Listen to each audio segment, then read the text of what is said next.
Hello, everyone. Let's have more news about the Lakers, but first, don't forget to subscribe to the channel and leave a like. Game 1 of the 2025 NBA Finals is in the books, meaning the offseason is one step closer to arriving. The Los Angeles Lakers have a busy summer ahead of them after a blink and you'll miss it playoff performance, leaving it up to general manager Rob Pelinka to make moves that will put his team back into the championship conversation. With limited cap space this summer, the trade market will be the Lakers' best shot at adding a needle-moving helper to play alongside LeBron James and Luka Doncic. Several names have already been listed as potential trade candidates this offseason, including a forward who might not survive the month in LA. When it comes to this summer's potential trade candidates, Rui Hachimura is near the top of the list. The veteran Lakers forward is set to carry an $18.2 million cap hit in the final season of his contract, making him an attractive trade piece for a partner who isn't looking for a long-term commitment. Hachimura has been an important part of the Lakers lineup after being acquired from the Washington Wizards during the 2022-23 season. He was Los Angeles' fourth option during the 2024-25 campaign, averaging 13.1 points, 5.0 rebounds, 1.4 assists, and 509 for 130, 770 shooting splits in 59 games, 57 starts. Although that was a solid performance, the Lakers could be looking to move on from Hachimura for a few reasons. For starters, it doesn't make sense to hold on to him for too long if the front office isn't planning to re-sign him once his contract expires. It's better to get something for him this summer rather than nothing in 2026 free agency.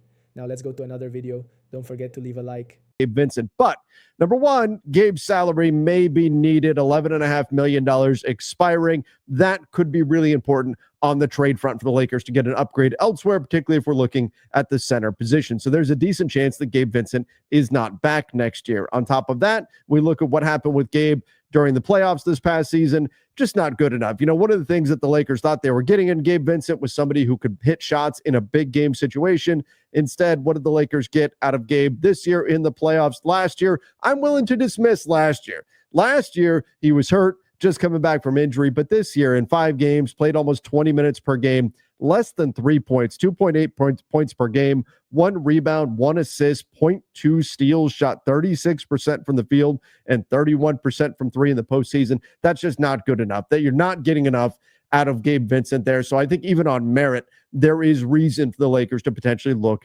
elsewhere. And the good news is there's actually maybe some intriguing options here on the market for the Lakers to turn to. So let's dig in here. Fortunately, my buddy Keith Smith, who hosts the Front Office Show with me, already went through and made a ranking of the top point guards that are out there. Now, let's keep in mind that the Lakers most likely, unless something unexpected happens, will have the taxpayer mid-level exception as their primary weapon to sign somebody in free agency. That's going to be $5.6 million. So for a number of players on this list, even if they were actually available, like, for example, the guy at the top, Kyrie Irving, you're not getting him for $5.6 million. So we're going to look at some players they could get with that money, as well as some options for the veteran minimum that they could also potentially go use to add somebody. So Kyrie Irving, James Harden, now look, they're not leaving their teams anyway, but not going to get them for the taxpayer mid-level. Fred VanVleet, also unlikely to leave the Houston Rockets.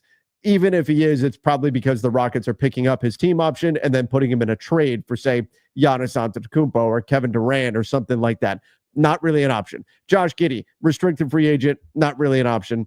Dennis Schroeder. Now, here's one that could actually be interesting. Our old friend Dennis Schroeder, really, when you take a step back and you think about what is the Lakers need, Schroeder does check, I think, a lot of those boxes. You've got Austin Reeves already in the backcourt. You've got Luka Doncic handling the ball. You need somebody who can play on or off ball and somebody who ideally is a defensive plus. And that's something that Dennis Schroeder can be. Yes, he's lacking in size, but he does fly around all over the place. He can be a pest out there on the floor. And so Dennis Schroeder would actually make some sense for the Lakers. They've already used him a few seasons ago as the third guard in a lineup that featured D'Angelo Russell and Austin Reeves. So it would be a very similar role and one that he's already extremely familiar with. Now, is this enough to get him? $5.6 million, that taxpayer mid-level. And remember, there's going to be an opportunity cost with that. If you spend that $5.6 million on a point guard, you don't have it to go use on a big or a wing. But nonetheless, Dennis Schroeder, solid veteran player,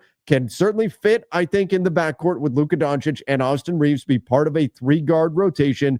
Now, Keith does list him as a guy that is going to get the non-taxpayer mid-level. That would be $14.1 million. And if that's the case, obviously the Lakers would be priced out. But some good news on that front. There are a number of teams that should have access to the full mid-level exception. However, that while there are a number of teams that do, a lot of teams will also hang on to it. They will not want to spend that. Remember, if you use the full mid-level exception of that $14.1 million, or really if you use anything more than the taxpayer mid-level of the $5.6 million, if you spent, say, $6 million even on a free agent, you would then trigger a hard cap at the first tier apron, which is going to sit right about at $196 million for next season. So that's why, for example, the Lakers, they can't use the full mid-level exception right now because there isn't enough clearance between what they've already spent on the books, that $191.5 million, and that first tier apron. That would not be a legal roster. And so when you scroll down and you see how many teams are well below that number, again, that first tier apron sitting at $196 million, just under that, really, you've got a number of teams that you look at and say, okay, this team could really have access to use that full $14 million. But remember, you can also keep the mid-level exception into the season and use it as a trade exception. You could absorb another contract via trade of a player that's making up to $14.1 million. And so a lot of teams, we see a lot of these teams that do have access to the full mid-level exception, they won't use it. They'll end up bringing it into the regular season. So that may make the process a little bit less daunting for the Lakers to actually compete financially, even though they project to only have that taxpayer mid-level of $5.6 million to go use. But nonetheless, all it takes is one team offers Dennis Schroeder, even if they offered him $8 million. Obviously, the Lakers aren't going to be able to compete with that. But all the same, I do think he's worth a look. Now, what about Chris Paul? Next guy on this list. Veteran player. Obviously, we know infamously was a Laker, kind of, sort of, for a very brief amount of time. And then basketball reasons hit. Could this be the year that he finally officially becomes a Laker? Well, there was actually some news out just recently that Chris Paul does not want to play away from California, would like to be with his home. He's talked about it. In fact, my buddy Keith mentioned it right here. He's talked about how hard it was being away from his California-based family last season. He would prefer to be in LA. Unfortunately, he's not really a fit for what the Lakers need. Again, you're looking for somebody who can defend, who can play on or off ball, and that's not really Chris Paul, not at this stage of his career. He can still get the job done, but does he check the boxes of what the Lakers need? No. So personally, if I'm the Lakers, I'm passing on Chris Paul unless you can get him for a veteran minimum and you're taking up a roster spot with him. But that's the only way I'd be looking at Chris Paul as an option for the Lakers. His skill set just doesn't fit what the Lakers need. Now, Malcolm Brogdon may be an interesting guy, hyper efficient, but does have an injury history, but can certainly shoot the ball, has some versatility to play on or off ball. Could you get him for $5.6 million and then use him as your sixth man? Potentially. Not the athlete that you want to see out there on the perimeter for the Lakers, but a pretty versatile offensive game, does not need the ball in his hands. And so that could make him an appealing target for the Lakers with that $5.6 million. Again, though, I don't like that he's not a solid defensive player. Don't know if Malcolm Brogdon necessarily checks that box, but still, you could do far worse than him if you're the Lakers. Russell Westbrook, well, let's be honest. That's not happening. D'Angelo Russell, same thing. That's not happening. Skill set doesn't fit what the Lakers need at all, and been there, done that. Tyus Jones, interesting guy, right? Actually bet on himself last year. Pretty quality point guard, can handle the ball, is a low mistake point guard, can set up teammates, shoots really efficiently from the outside. The problem, again, it's the defensive side of the ball. But bet on himself last year, played on a veteran minimum last season for the Phoenix Suns, thinking he was going to be on a team that was going to make a deep playoff run, and then he was going to be able to cash in free agency this year. That doesn't look like that's going to happen. Look, he's a very talented player. I think he's a good guard. He's a good backup. At one point, he was considered to be the best backup point guard in the NBA. I'd have some concerns about the size and the lack of defense. I would prefer Dennis Schroeder over him because of those things. But again, kind of like Malcolm Brogdon, you could do worse than Tyus Jones. But does he really fill what the Lakers need? Not really. Ty Jerome, Cleveland has early bird rights on him. I don't think he's really a fit either, again, because of the defense, but he had a heck of a season for the Cleveland Cavaliers. Could be an interesting player, but probably not fitting exactly what the Lakers need. Trey Jones, another guy, the brother of Tyus Jones, again, a good backup point guard, maybe can give you something there. I think he's a little bit more intriguing, especially if this is a guy that we're talking about with not the taxpayer mid-level, but if we're talking about a veteran minimum here, That's where a guy like Trey Jones starts to become more interesting. This one, I wish Davion Mitchell was not a restricted free agent, because look, the guy's not great shooting the basketball, but in terms of the defensive instincts that he's got, the athleticism that he can bring to the backcourt, I would like that fit a lot. Unfortunately, he is a restricted free agent with the Miami Heat, and so he'll probably wind up staying there. Ben Simmons, he's listed as a point guard. He's not really one. I'm kind of out just in general on Ben Simmons. We know what happens with him. Like, what would happen when Luka passes Ben Simmons the ball and he's under the basket and he refuses to shoot? I mean, that's still where we're at with Ben Simmons. He can be a talented defensive player, and if you told me he's an end of the bench guy, sure, no problem. He can give you a little bit defensively, but it's the complete lack of shooting ability that's got to make him a real challenge to try to fit on a team. So I wouldn't expect to see the Lakers target him. Jared Butler has a team option with the 76ers. I would imagine they probably wind up picking that up. Otherwise, he could become a backup point guard. Wouldn't necessarily be a bad guy to take a flyer on. Spencer Dinwiddie, again, been there, done that. The Mavs weren't able to stay afloat with Spencer Dinwiddie. Don't think they're going there. Monte Morris, older guy. If you're trying to align guys with Luka's timeline, I think it's very questionable whether or not he's the fit that you need. Trey Mann is a restricted free agent. I would have to imagine he winds up just sticking in Charlotte, but as Keith notes, there's a chance the Hornets don't extend him a qualifying offer, and if that's the case,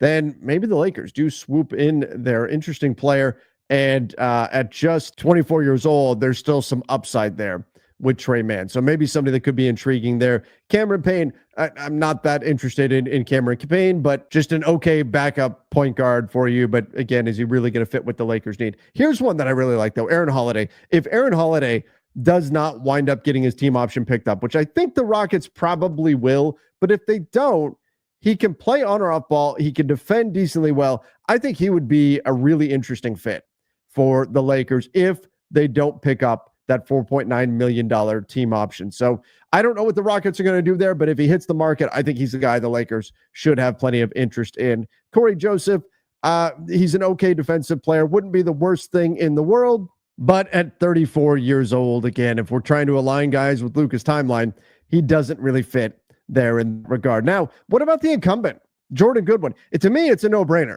for the Lakers. Just pick up Jordan Goodwin's option. I'm already considering him to be on the team for next season. It's such a cheap contract. I don't know that I can necessarily slot him into locked in. You're the third guard in our lineup night in, night out. But $2.3 million for next season. Yes, please pick that up. He's a defensive pest. He's got a long wingspan, does a nice job on the glass as well. Jordan Goodwin 100% should be picked up by the Lakers. He's just not a traditional point guard that can really run the show for you if Luka or Austin is off the floor. Maybe you don't necessarily need that skill set, but even if you were to get another guy that you're bringing in, I'm still picking up that team option on Jordan Goodwin, not letting him get away. I think he's too talented defensively to lose him, and the Lakers really found something in him from there. Then we look at some guys. Look, Javon Carter's going to pick up his player option.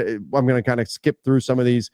Markelle Fultz didn't wind up playing a whole lot, but could he be an interesting backup guy? Maybe you've got to buy the defensive upside with him. Micic may very well wind up going overseas, and so there's a decent chance that he's not in the NBA next season. Bones Highland is a guy that I've always liked for quite a while now, but the defensive side of the ball can be a challenge for him. He'd be probably more of a training camp invite, and then you see what he can do from there. So now we're kind of getting into these guys that probably aren't going to make much of a difference for you. Does Elfrid Payton, who can do some things defensively, does his team option get picked up?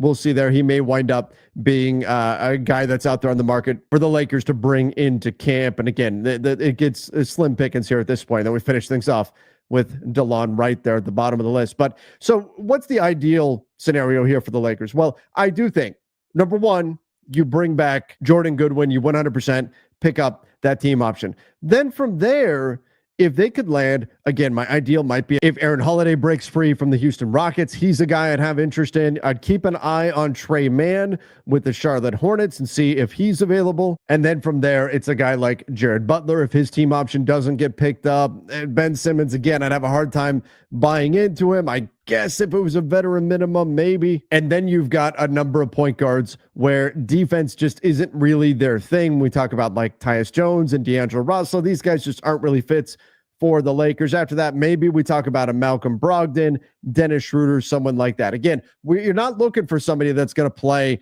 25 minutes a night. You're looking for somebody that's going to play maybe in the 15-minute per night range that can come in, give you some energy, maybe a little bit of scoring punch, but also be a solid defensive player. There's a few guys out there that fit that bill, not a lot. And so the Lakers, they're going to have their work cut out for them if they want to add to their backcourt this summer. But again, there are a few options out there. It is not quite as thin as some other parts of the market are, particularly when we go and we look at the wing position. So let me know your thoughts in the comment section. Who do you want to see the Lakers add in free agency? So one of the centers most linked to the Los Angeles Lakers, as well as the most realistic option, in my opinion, kind of is the consensus most realistic option at the center position for the Los Angeles Lakers, and that is Nick Claxton.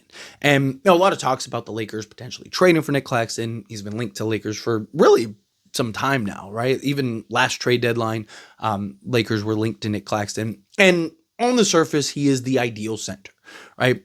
The big concern is he's so thin, right? He doesn't have the weight behind him, but he is one of the most versatile defensive bigs in all of basketball, right? He's a guy that genuinely can defend 1 through 5 at the center position, be a rim protector, be that floor running big, be that lob threat, be that guy that is ideal slotted alongside Luka Doncic. He's young enough to be that piece for now in the future, 26 years old at this time, right? So he's a guy that you could have at the center position for the foreseeable future, right? He's not a guy that you're just getting momentarily. I would, if you do get Nick Claxton, have a more sizable center as your backup, right? So that way you kind of have these different looks, that you have that more versatile defensive switchable center and a Nick Claxton, but then that more physical, imposing, interior presence, and, whoever, it could even be a Jericho Sims at that point, right? Somebody that can just, bang with the big boys, that has the weight behind them, to kind of match up against some of these bigger centers, particularly in the Western Conference. But,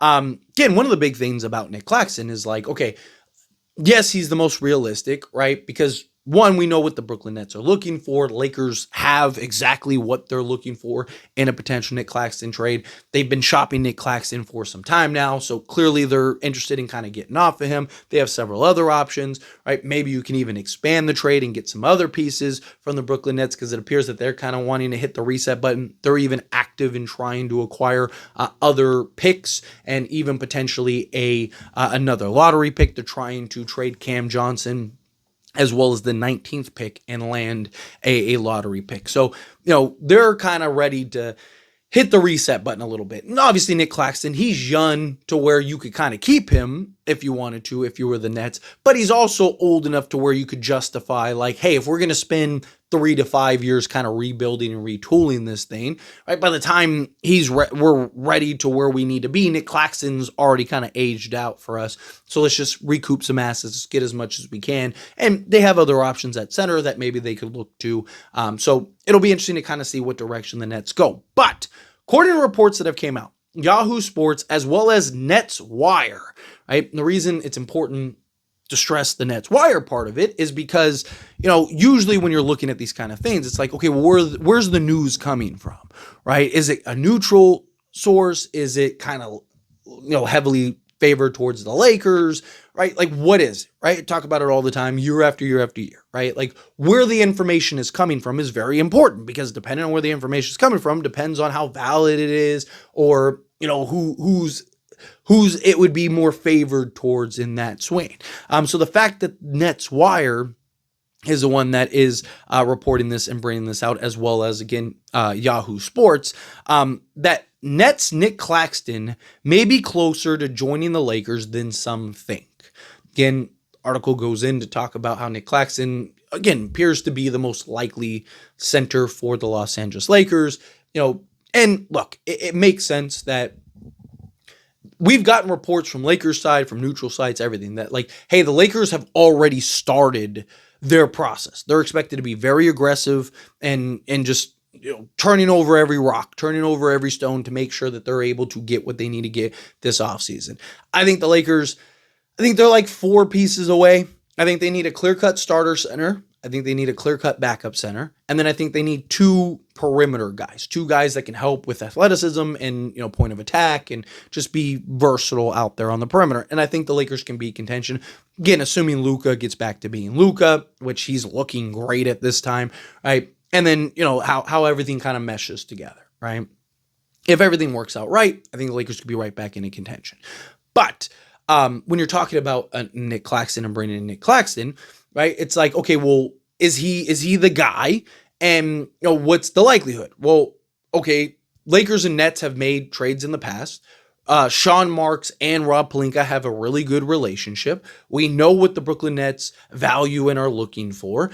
The Lakers actually have those things that they value and looking for. It really just boils down to what is the cost, right? And if the Lakers are being active and already in the process of speaking to teams and trying to work stuff out, and you see a lot of these teams want to start making moves around the draft, Lakers very well might be able to get something done and get Nick Claxton hopefully sooner rather than later, especially if the reports are accurate that like, hey, Nick Claxton is closer to being a Laker than we think, right? Obviously, nothing's done until it's done. I mean, we've even had trades that looked like they were to Miles Turner, for example, right? I still to this day think if we had Miles Turner, we probably have won another championship by now. And bare minimum, you'd have Austin Reeves, Luka Doncic, LeBron James, and Miles Turner as like your building blocks. And now it's just like, okay, we just need perimeter help at this point, right? So I think, we've seen the scenario where trades look like they're about to get finished or are close to being done or look like they're about to be done, and things happen. Things get vetoed or things change or,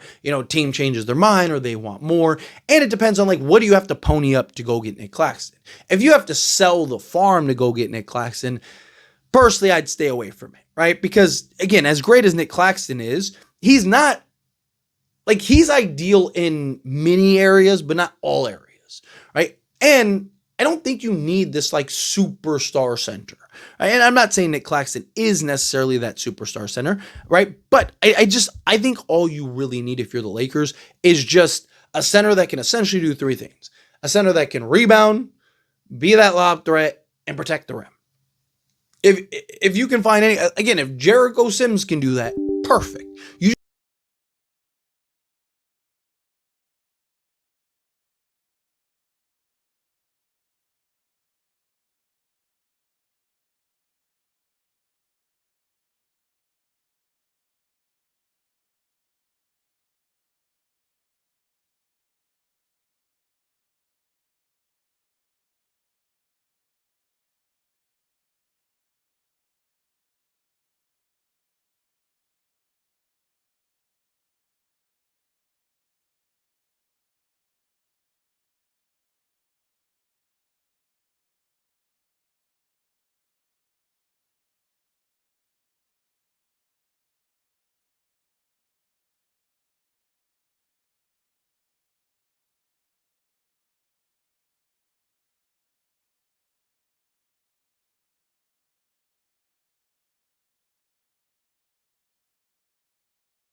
The Los Angeles Lakers are in the market for a new center, and according to Kelly Iko of The Athletic, Houston Rockets veteran big man Steven Adams would be an ideal fit. But landing him won't be easy. The Rockets are making Adams a top offseason priority, with Iko reporting that Houston is focused on keeping the 31-year-old. The Rockets will need to address several key potential free agents on the roster, Iko wrote. Veterans Steven Adams, Jeff Green, and Jae'Sean Tate will be unrestricted free agents as of June 30th. But of the trio, Adams is seen as the clear priority, team sources told The Athletic. Adams, who missed the entire 2023-24 campaign due to a right knee injury, bounced back this season and became a key contributor in Ime Udoka's rotation down the stretch. This is the reason hammering out his future is arguably Houston's top priority, Iko added.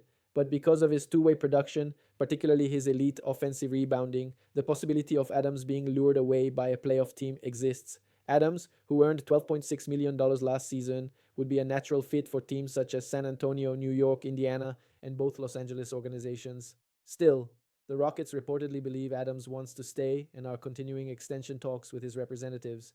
Adams averaged 5.7 points, 6.6 rebounds, and 1.1 blocks in the 2025 NBA playoffs over 7 games before Houston's first-round exit.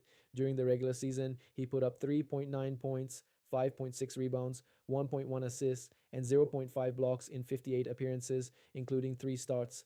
Adams could be signed for something close to the veteran minimum or the taxpayer mid-level exception, around $5.7 million. Possible contract ranges being discussed include 2 years at $11-12 million or 3 years at $15 million. And you, fan, what do you think about Steve Adams' situation? Leave your opinion in the comments.